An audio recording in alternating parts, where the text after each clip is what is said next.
দেশের ২৩তম রাষ্ট্রপতি হিসেবে নবনির্বাচিত মির্জা ফখরুল ইসলাম আলমগীরকে ঘিরে শোরগোল শুরু হয়েছে ভারতীয় মিডিয়া পাড়ায়। দেশটির রাজনৈতিক মহলে তো আগে থেকেই ছিল আলোচনা, এবার মিডিয়াও কষছে নানা হিসাব নিকাশ। সম্প্রতি জনপ্রিয় ভারতীয় সংবাদ মাধ্যম হিন্দুস্তান টাইমস একটি প্রতিবেদন প্রকাশ করেছে, যার শিরোনাম হচ্ছে মির্জা ফখরুল ইসলাম আলমগীর বাংলাদেশের পরবর্তী রাষ্ট্রপতি, ভারত ও শেখ হাসিনার জন্য ভালো নাকি খারাপ খবর।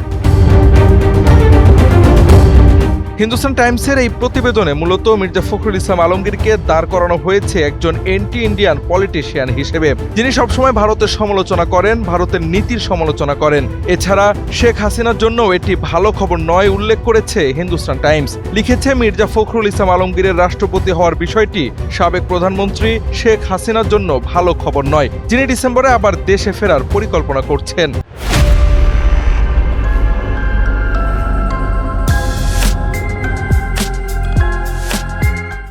সংবাদ মাধ্যমটি ভারত সম্পর্কে নতুন রাষ্ট্রপতি মির্জা ফখরুলের অবস্থান নিয়ে লিখেছে, মির্জা ফখরুল পূর্বে ভারতের বিরুদ্ধে কঠোর অবস্থান নিয়েছিলেন। তিনি একবার দুই দেশের ঐতিহাসিক সম্পর্কের কথা উল্লেখ করে ভারতকে বাংলাদেশের সার্বভৌমত্ব ও গণতন্ত্রকে শ্রদ্ধা জানাতেও বলেছিলেন। প্রতিবেদনে বলা হয়েছে, ২০২৪ সালের ডিসেম্বরে লন্ডনে বিএনপির একটি জনসভায় মির্জা ফখরুল ভারতের আগরতলায় বাংলাদেশের অ্যাসিস্ট্যান্ট হাই কমিশনারের ওপর হামলা ও অন্যান্য মিশনের বাইরে ভারতীয়দের বিক্ষোভ নিয়ে ক্ষোভ প্রকাশ করেন। এছাড়া হাসিনাকে ভারত সমর্থন করে এমন অভিযোগও করেছেন মির্জা ফখরুল ইসলাম আলমগীর।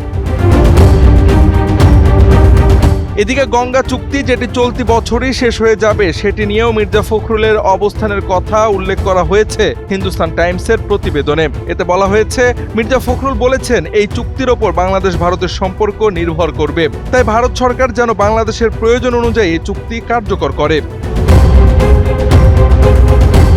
সব মিলে মির্জা ফখরুল ইসলাম আলমগীরের রাষ্ট্রপতি হওয়াটা বাংলাদেশিদের জন্য কাঙ্ক্ষিত কিংবা স্বাভাবিক ঘটনা হলেও ভারতের জন্য এ যেন এক চাপা অস্বস্তির কারণ হয়ে দাঁড়িয়েছে। বিশেষত ছাত্র জীবন থেকে মির্জা ফখরুলের বাম রাজনীতি ও চীনের প্রতি আগ্রহের বিষয়টি নিয়েও ভাবছে ভারত। এমন অবস্থায় বাংলাদেশের সাথে সুসম্পর্ক বজায় রাখতে বহু হিসাব করে চলতে হবে ভারতকে। একতরফা নয়, বরং সমতার ভিত্তিতেই হবে এই সম্পর্ক। তাছাড়া পতিত আওয়ামী লীগের জন্যও এটি বড় মাথা ব্যথার কারণ। হিন্দুস্তান টাইমসের এই প্রতিবেদন সেসবেরই ইঙ্গিত দিচ্ছে। জওয়াদ আহমদ, NPB।